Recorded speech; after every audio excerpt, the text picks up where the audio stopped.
Moving it along, Brad, we have another, in my opinion, an interesting game. I don't think the regular NFL community was, but I have a sickness, and I like all the games. So this one, to me, is interesting.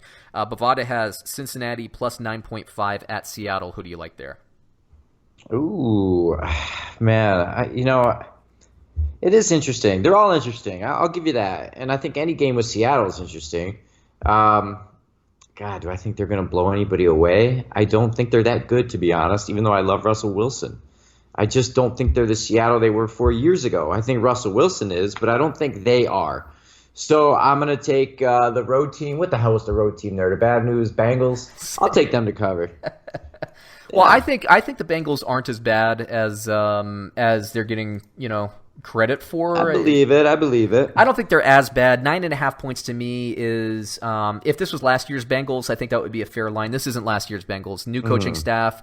Dalton was, the Bengals are actually pretty good before Dalton kind of went down with injury and then A.J. Green went down. We're not going to get A.J. Green this week, but we do get Joe Mixon. We get Darnold. He's been looking pretty sharp, I think, in my opinion, in preseason. He did throw, I think, one bad pick that I saw, but wasn't too bad.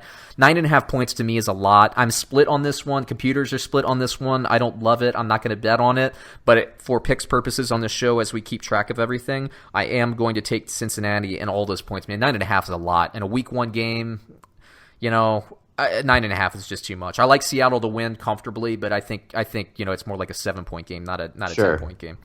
From a fantasy point of view, let's see, who do I like? I like Russell Wilson quite a bit for Seattle, and I love Chris Carson. I like Lockett, but I don't like any of the other Seahawks at this point. If Metcalf was playing, I think he's still hurt. If he's playing, I like him, but I'm pretty sure he's not going to be in there. We'll clean all that stuff up towards the end of the week as well. For Cincinnati, Dalton, I think, is a decent buy for daily fantasy kind of sleeper potential, but probably not a great play for your fantasy roster. I do like Mixon though this week. I think he's a solid play. If AJ Green was playing, I would love AJ Green, but he's not, so that means I like Boyd. I don't love him as much as I would have liked AJ Green and Boyd together, but I do think Boyd actually has a really nice week one. I think he's a really good, kind of under the radar type buy for daily fantasy if you're looking for somebody to pop in week one. So there you have it.